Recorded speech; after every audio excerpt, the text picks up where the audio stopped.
Oda, bana, kuna jambo la Kikurunziza nimeliona hapa, nikasema sio la kulifumbia macho, sio jambo la kitoto wazee, ni jambo la moto kweli kweli, na ni baada ya kuona vyanzo vingi vya habari vinaizungumzia Real Madrid kwamba msimu unaokuja itakuwa ni timu ambayo moto wake ni wa kuotea mbali, itakuwa ni timu ya kinyamera kweli kweli.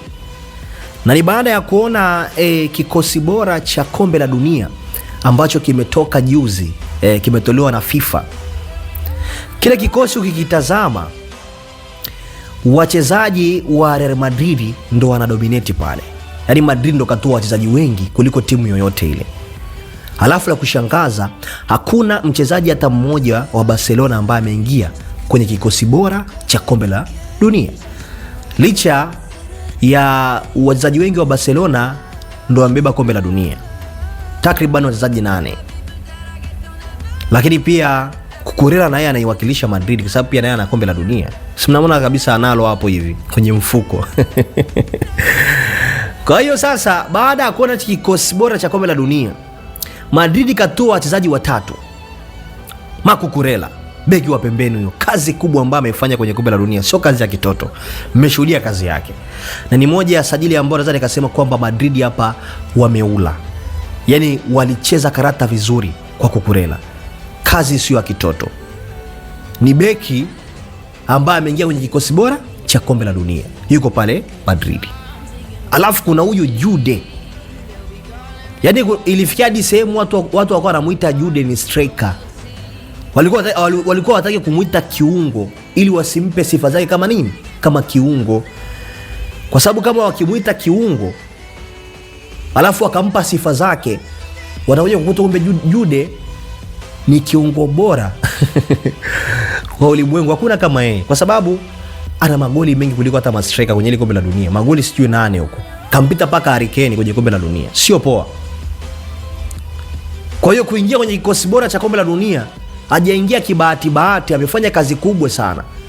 Angalia ile goli ambalo alikuja kuwafunga Ufaransa, goli nadhani ni goli la 6 lile. Tazama lile goli. Tadi aliwapembua, akawapembua akaweka chuma. Kazi kubwa ambayo amefanya kwenye kombe la dunia, sio kazi ya kitoto. Jude Bellingham.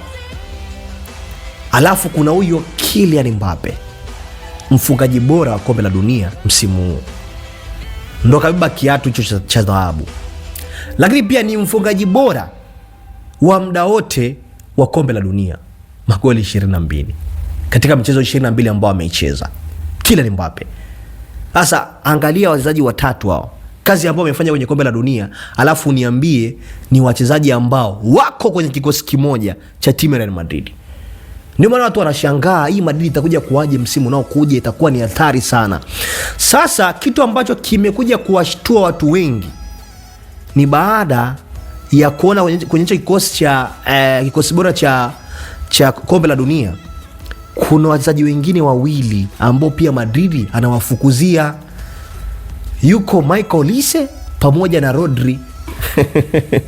Watu wameshika kichwa, wanasema kama huyu Rodri akifanikiwa kwenda Madrid, na Rodri ni mchezaji bora yaani ni mchezaji bora wa dunia kwa sasa hivi, tuseme kwa sababu ndio mchezaji bora wa kombe la dunia. Na Rodri alisema kwamba anataka kurudi Hispania, na tangia siku nyingi alikuwa anaiprefer Real Madrid. Perez ndo alikuwa tu anakataa pale. Sasa embu imagine kama Rodri akaenda Real Madrid, na kuna uwezekano mkubwa sana wa huyu mwamba kuingia wapi? Pale Santiago Bernabeu. Kwa atakuwa ni wachezaji 4 ambao wametoka kwenye kikosi bora cha kombe la dunia, wako pale Real Madrid. Vuta picha tu, imagine. Alafu na Michael Olise pia yuko kwenye rada za nani? Za Perez. Imagine na Michael Olise pia naye akaenda pale, wakiwa 5. Ndio maana watu wanashangaa hii Real Madrid itakuja kuaje msimu unaokuja. Itakuja kuwa ni tishio sana. Sio poa. Sio poa hata kidogo. Na ndio maana mimi nishazungumza nikasema kwamba huenda msimu unaokuja kuna timu zitakimbia, zitagomea mchezo. Zitakuwa zinasema tu kwamba Madrid mwache tu apewe alama 3 na goli 3, kwa sababu tukisema tucheze naye atachukua alama 3 na magoli kuanzia 20 kwa 10. Madrid huyo. Wazee, lisemwalo lipo. Watu wanazungumza, wanasema kwamba mambo si mazuri. Sasa hivi alamu inalia vile kama ile ya King'ora ile, kwamba kuna hatari inakuja msimu unaokuja huko. Ni hatari ya kinyamera kweli kweli. Hawa wa Nkurunziza ambao nimekutajia hapo, Kylian Mbappe, Jude, Cucurella, hawafai. Sasa huyu niambie umuongeze hapo Rodri, uje umuongeze hapo Michael Olise, unafikiri itakuwaje? Itakuwa ni tishio, sio kitoto.